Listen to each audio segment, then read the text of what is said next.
Hi there, welcome back to Haunting Vales. Tonight, our journey begins aboard the Fogbound Express, a train swallowed by mist, where silence is thicker than smoke and every face hides a secret. Somewhere between the carriages, a scream breaks the stillness, and a lifeless body is found before dawn. Murder in the Fogbound Express isn't just a tale of death. It's a riddle moving through the rails of deceit, revenge, and cold calculation.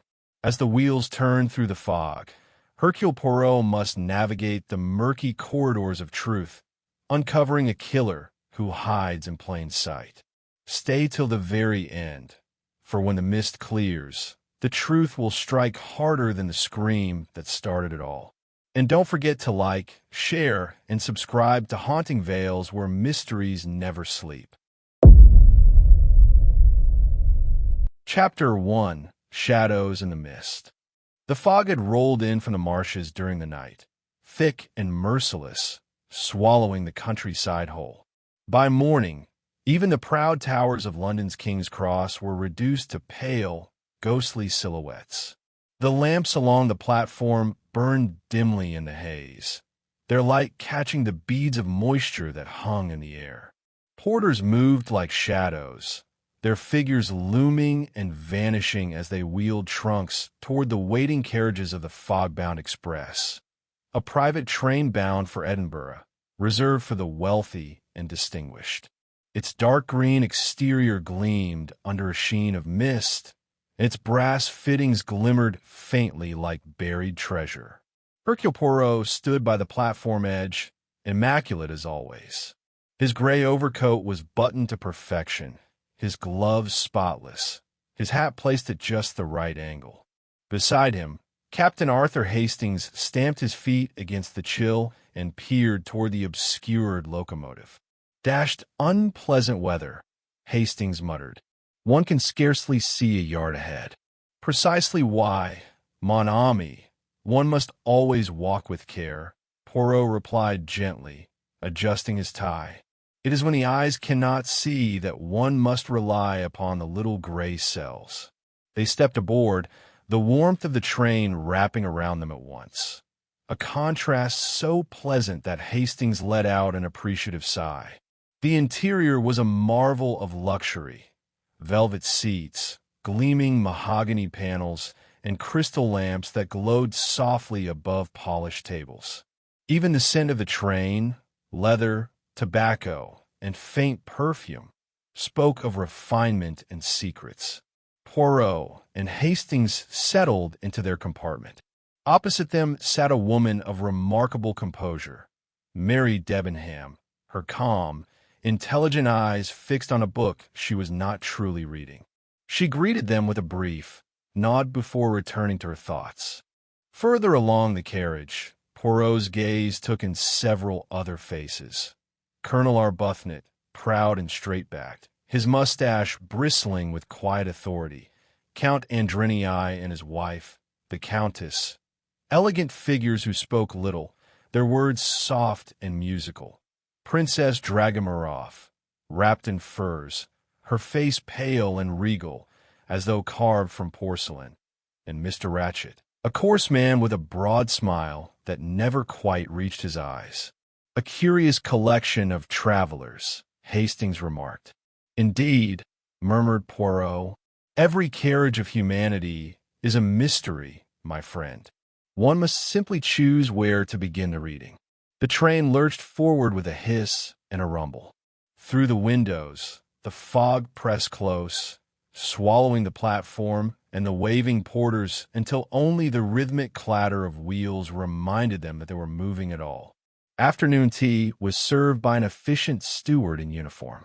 Cups clinked, spoons stirred, polite voices filled the carriage. Poirot sat back, listening without appearing to listen. From one end of the car came a murmur of disagreement. Ratchet speaking sharply to his secretary, a thin, nervous fellow named McQueen. Poirot caught fragments of the conversation: letters, trouble, and no more delays. The detective's eyes narrowed slightly, though his expression remained placid. Business, perhaps, Hastings said quietly. Or something less respectable, Poirot replied. One can never be certain until the mask slips. As dusk fell, the fog grew thicker still. The windows had turned opaque with condensation, and the landscape outside had vanished entirely. The train moved as if through a world that no longer existed. Inside, the lamps glowed golden. A fire burned gently in the lounge car's grate. Passengers played cards, read, or sat in thoughtful silence. Poirot dined lightly, soup, fish, and a delicate fruit tart, and conversed with Princess Dragomirov about Russian art. The princess, though elderly, possessed a sharp intellect and a sharper tongue. She spoke of moral decay and the decline of civility, her jeweled fingers glinting as she gestured. Poirot listened politely, offering only a smile in response. Across the dining car, Count Andrenii and his wife whispered together in their native tongue. Mary Debenham dined alone, her posture impeccable, her thoughts clearly elsewhere. Hastings, meanwhile, occupied himself by speculating about everyone's occupation, nationality, and secret sins, an exercise which Poirot found both amusing and revealing. I say, Poirot, Hastings said at last, you don't suppose there'll be any excitement on this journey, do you? Poirot's eyes twinkled. Excitement, mon ami, has a curious habit of finding me even when I do not seek it. It was near midnight when the train slowed unexpectedly. The sound of the wheels changed from their rhythmic beat to a grinding protest before ceasing altogether. A hush fell. Passengers looked up from their books and whispered in confusion. The fog outside was now a solid wall of white. Moments later, the conductor appeared, cap in hand, apologetic. Ladies and gentlemen, we must halt for the night. The engineer reports visibility reduced to nothing. We shall resume at first light. A few groaned, others shrugged.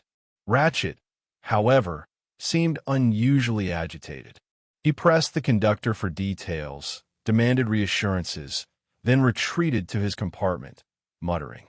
Poirot observed quietly, then rose. A strange fellow, that one, Hastings remarked. Yes, said Poirot softly. There is fear in his eyes, the fear of a man who knows the past is following close behind. Later, when the carriages were quiet and the lamps dimmed, Poirot stood in the corridor, gazing through the misted window. The air was utterly still. Not even the sound of wind disturbed the silence. From somewhere far along the train came a muffled thud, then another. Poirot's brow furrowed. He listened. Then nothing. He returned to his compartment, thoughtful. Hastings was already asleep. The detective extinguished the light and lay back, his mind turning over small observations, half-formed impressions. The Count's anxious hands, the princess's veiled scrutiny, Ratchet's panic, each a fragment, perhaps meaningless, perhaps not. When the train finally shuddered awake with the dawn, a cold pallor filled the sky. The fog had not lifted. The world outside remained a blank, unbroken gray. Poirot was dressing when the knock came, sharp, urgent, insistent. He opened the door to find the conductor, pale as milk, his voice trembling. Monsieur Poirot, pardon, sir, but one of the passengers, he is dead. Poirot's expression did not change. Dead, you say? Yes, sir. Mr. Ratchet. Stabbed, in his bed. The door locked, the window sealed. No sign of anyone. Hastings appeared behind Poirot, half-dressed, eyes wide. Good heavens! Poirot's gaze drifted past them, toward the corridor, where anxious faces had begun to appear. He took up his hat and gloves. Come, Hastings. The fog outside may be thick, but inside this train it is thicker still, and we must clear it. N'est-ce pas? He stepped out, his footsteps even and deliberate, as though walking toward a truth he had already begun to see. The train remained shrouded in mist. The countryside beyond was silent. and somewhere within that elegant string of carriages, a murderer waited. Chapter 2.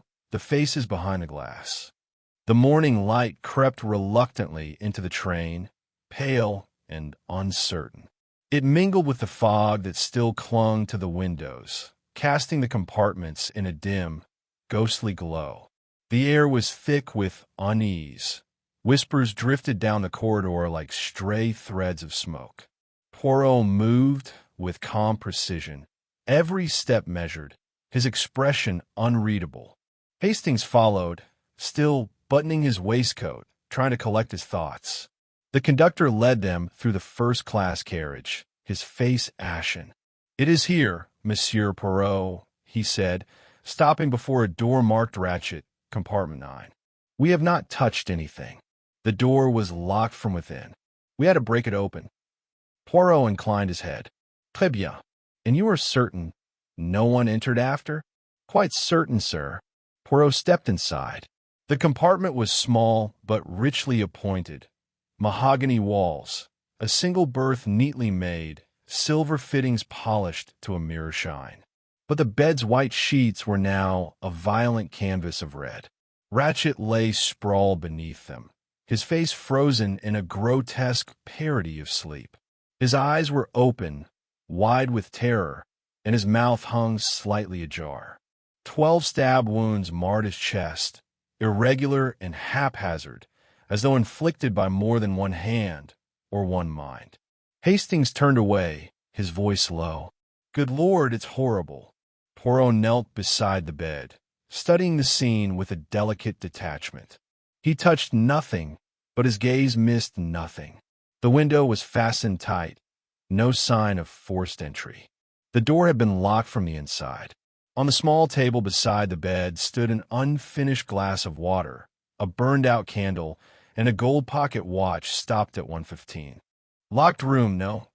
murmured Poirot, half to himself. Always the most theatrical of murders. The conductor shifted nervously. "We cannot explain it, monsieur. There was no way in or out." Poirot rose and examined the body more closely. The wounds, some deep, others shallow. Some with force, others without. The hand that struck was not steady. Or perhaps it was not the same hand at all. Multiple attackers? Hastings asked. Or one mind torn by conflict? Poirot replied softly. "We shall see." On the floor, half hidden beneath the bed, Poirot's sharp eyes caught a small fragment of paper. He retrieved it with gloved fingers, unfolding it carefully. Only a few words remained visible, the rest singed by flame. "Remember little Daisy Armstrong?" Poirot's gaze sharpened. "Mon Dieu, et oui spelled." Hastings blinked. "You know the name?" "Oui. A tragedy from years ago in America. The kidnapping and murder of a child, the Armstrong affair. The man responsible escaped justice. It destroyed the family. And the child's name was Daisy." He glanced once more at Ratchet's lifeless face. "If I am not mistaken, Hastings, our Mr. Ratchet was not who he claimed to be." The sound of footsteps in the corridor drew their attention. The conductor reappeared, breathless. "Monsieur Poirot, the passengers are awake. They are frightened. The engineer says we may be stranded another day at least. The fog, it has not lifted." Poirot adjusted his cuffs. "Then we have time. Assemble them in the dining car, if you please. No one must leave the train until I have spoken to each of them." The passengers gathered in uneasy silence. The clatter of breakfast cups had been replaced by the subdued murmur of fear. Poirot stood at the head of the car, his hands neatly folded before him. His voice, when he spoke, carried both authority and calm. "Mesdames et messieurs, I regret to inform you that a most terrible thing has occurred. One among us has been murdered during the night." A collective gasp rippled through the room. Mary Debenham's hand went to her mouth. Colonel Arbuthnot straightened, his jaw tightening. The Countess Andrenii whispered something to her husband in Hungarian. Princess Dragomirov merely closed her eyes, as if such matters were beneath surprise. Poirot continued. "Mr. Ratchet in compartment 9, was found dead this morning. The door was locked, the window sealed. Therefore, the murderer is still upon this train. Hastings observed the faces around them. Fear, shock, anger, and, he thought, something else. Guilt, perhaps. But whose? Poirot's eyes swept the room. Until the fog lifts and we can reach the authorities, I shall conduct an investigation myself. I will speak with each of you in turn. I ask only for honesty and patience. He paused.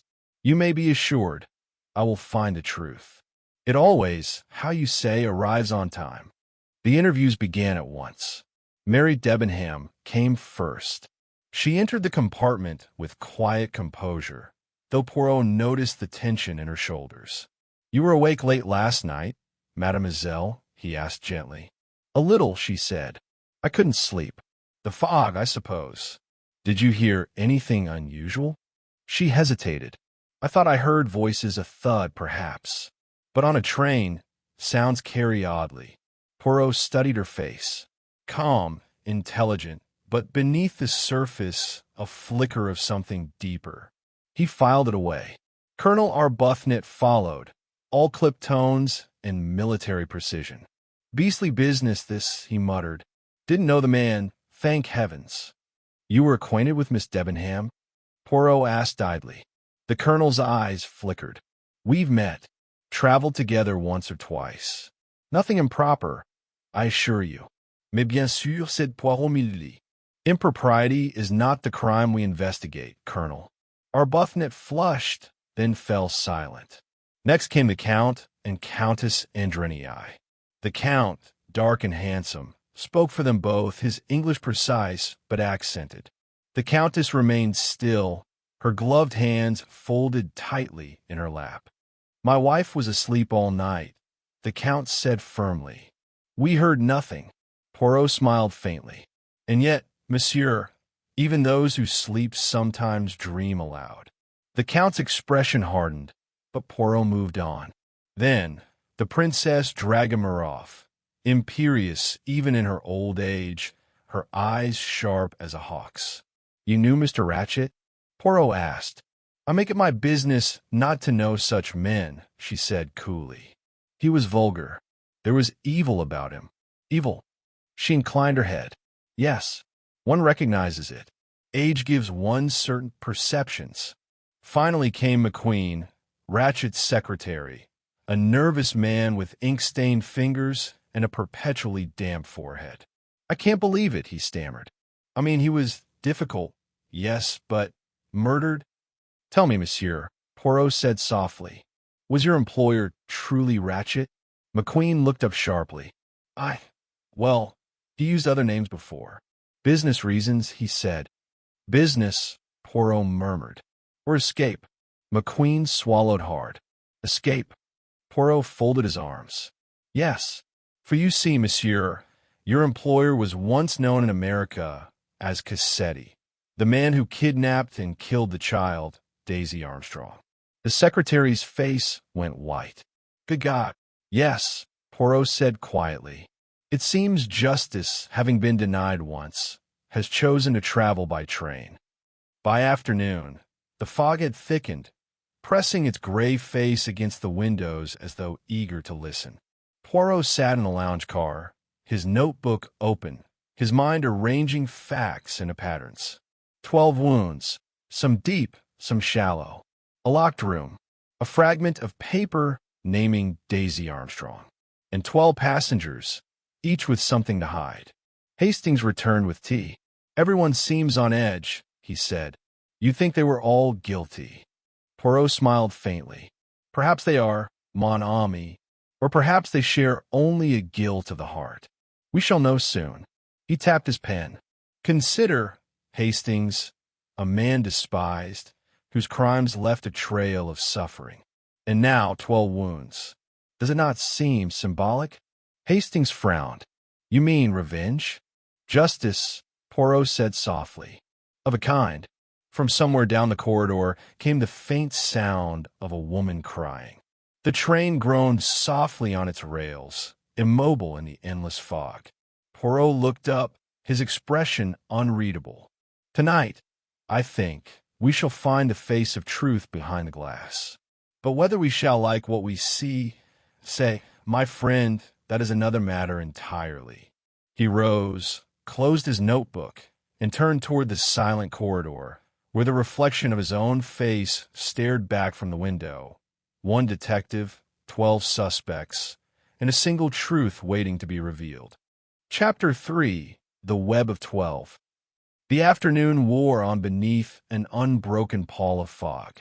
The world beyond the windows of the Fogbound Express remained a blank canvas of gray, and within that ghostly cocoon the passengers moved with the uneasy quiet of people who had seen death too near. The lamps burned all day, and the rhythm of the train, motionless upon its track, had become a kind of heartbeat that reminded them all of confinement. In the lounge car, Poirot sat at a small table strewn with papers. His notebook lay open, filled with neat, exact lines of handwriting. Beside it rested the fragment of scorched paper bearing the words "Remember little Daisy Armstrong." The detective's expression was unreadable. Only the faint tapping of his fingers betrayed the rapid calculations of his mind. Captain Hastings paced near the window, restless. "It's an infernal business, Poirot. Every person aboard seems respectable enough, and yet every one of them might have done it. It's maddening." Poirot looked up, smiling gently. "Patience, mon ami. The pattern reveals itself slowly, like a picture emerging in development fluid. Look too soon, and one sees only confusion. You think they're all connected to that Armstrong affair, don't you?" Poirot inclined his head. "It would be a coincidence too vast, Hastings, if the man once called Cassetti should meet his end at random upon this train. Non, the past has climbed aboard with him." He rose and moved to the window. The glass reflected his small, symmetrical figure against the swirling mist outside, a double of himself, blurred and uncertain. "Let us review," he said softly. 12 wounds. Some fierce, some hesitant. A locked door. A window unopened. A note that names the innocent child whose death cried for justice. Tell me, Hastings, does it not feel theatrical? Ritualistic even? Hastings frowned. "You think it was planned by more than one?" Poirot did not answer at once. He turned as the door opened and the conductor entered, bowing slightly. "Monsieur, the passengers await you in the dining car, as you requested." "Excellent. Let us speak to them once more." The dining car had become a courtroom. The tables were cleared, the curtains drawn. 12 passengers sat in 2 neat rows facing the detective, their expressions varying from defiance to dread. The only sound was the soft hiss of the heating pipes and the distant sigh of fog against glass. Poirot began without ceremony. "Mesdames et messieurs, the facts are known to you. Mr. Ratchet, also known as Cassetti, has been murdered. The door of his compartment was locked from the inside, the window fastened. 12 wounds were found upon his body, an excess of violence not in keeping with a single attacker. Therefore, I have concluded that this crime was not the act of one hand, but of several." A murmur rippled through the group. Colonel Arbuthnot's jaw tightened. Mary Debenham's eyes lowered quickly to her lap. Princess Dragomirov gave a small, disdainful sniff. Poirot raised a hand. "Please, you will each have your turn. Why seek now is understanding. Monsieur McQueen, you are closest to the deceased. Tell me again, did you know of your employer's true identity?" The secretary swallowed. "I suspected something, perhaps. He was secretive. I once saw an American newspaper clipping among his papers, but he burned it before I could read more than a name. Armstrong." Poirot nodded. "You did not confront him?" "I needed the work." "Ah, nécessité." The oldest accomplice of silence. Poirot's gaze moved to the Countess Andrenii. "Madam, you are very quiet. Yet I have observed your eyes often turn away when the name of Armstrong is spoken. Why is that?" The Countess's gloved hands trembled slightly. Her husband rose at once. "Monsieur, my wife will answer no questions that distress her." Poirot bowed politely. "As you wish, monsieur, but distress is the shadow of truth." From the corner, Princess Dragomirov spoke in her dry, imperious voice. "I will tell you, Monsieur Poirot. The Countess is the sister of Mrs. Armstrong, Sonia Armstrong, who died after her child was murdered. I knew her well. She was good, gentle, and beautiful. The tragedy destroyed them all." Gasps stirred among the listeners. The Countess hid her face in her hands.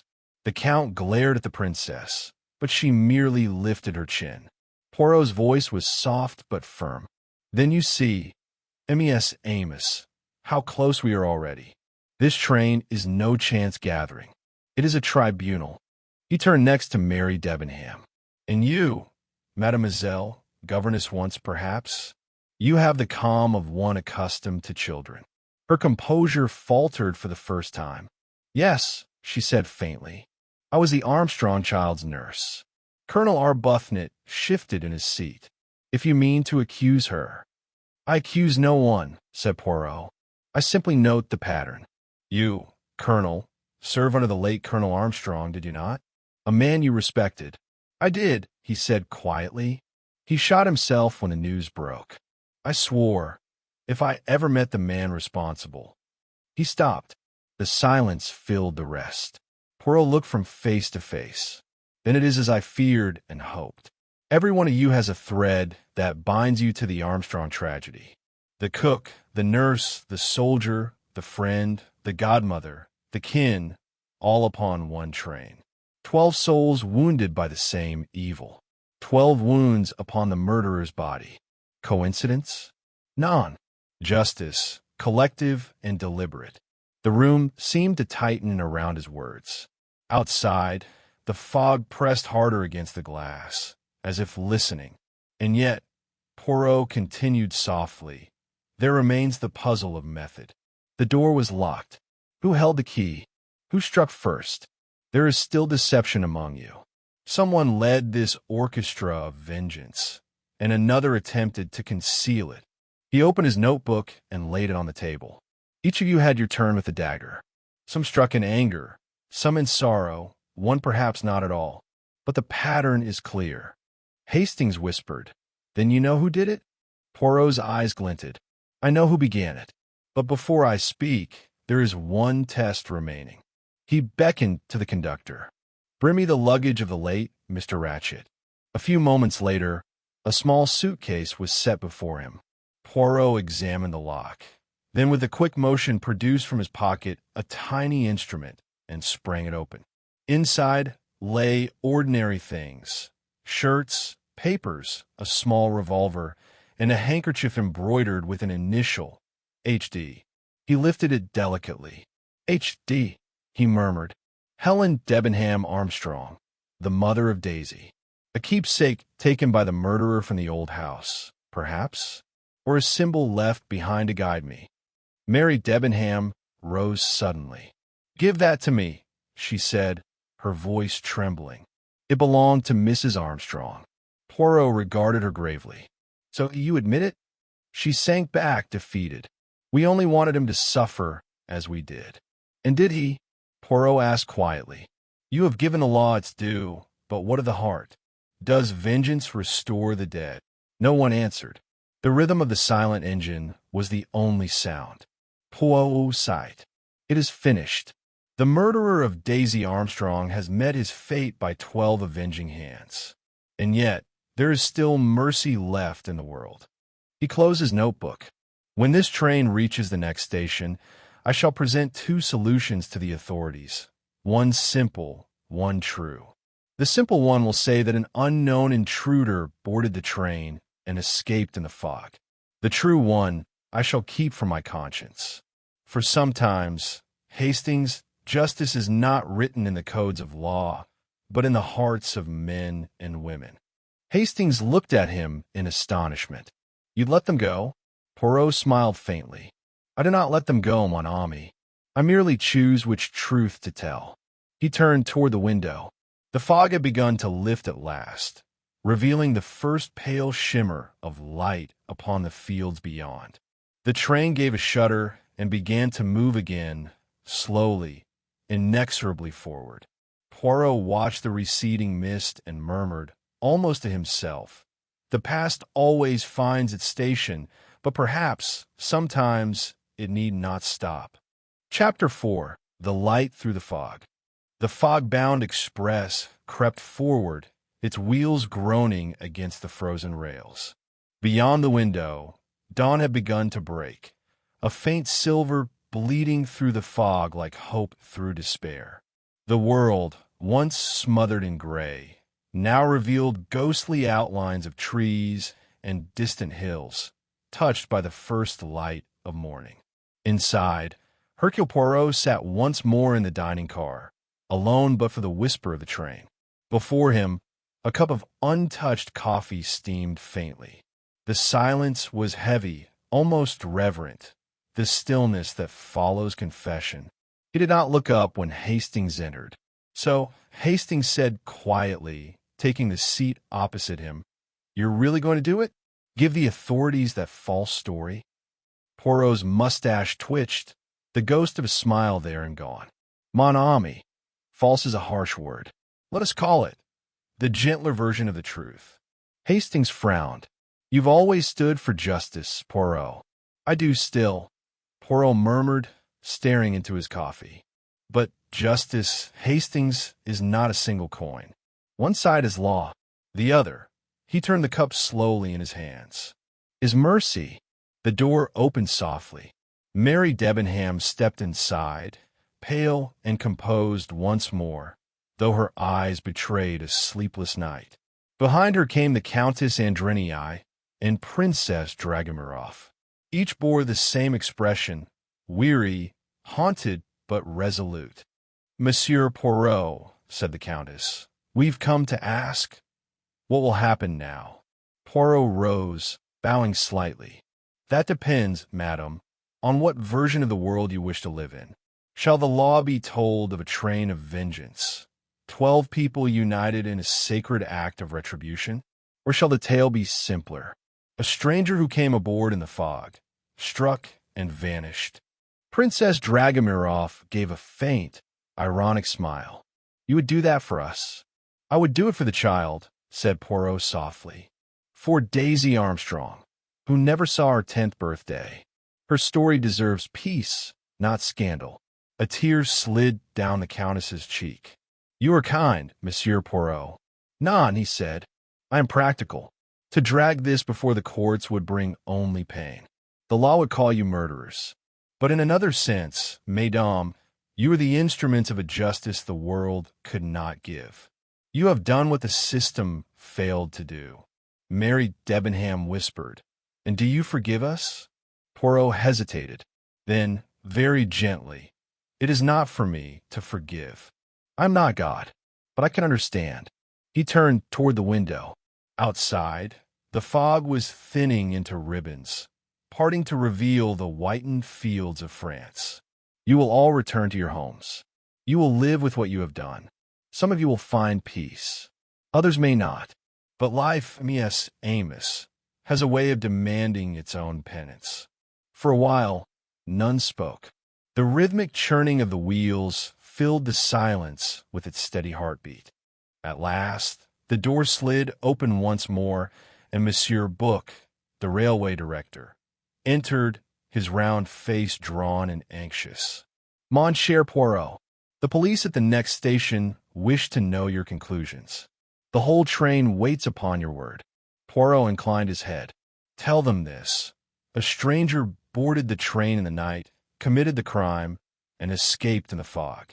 The murderer is gone, and justice, of a sort, has already been served."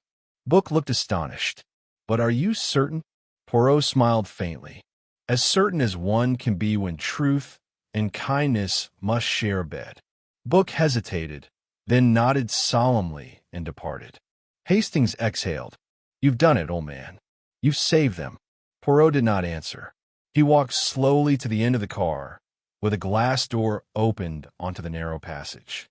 The landscape outside rolled gently by now, bathed in pale gold.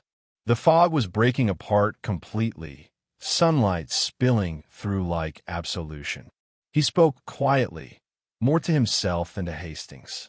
You see, mon ami, there is no perfection in this world. Not in law, not in love, not even in truth. Sometimes, one must choose which imperfection one can live with. Hastings nodded slowly. And you can live with this one? Poirot's eyes softened.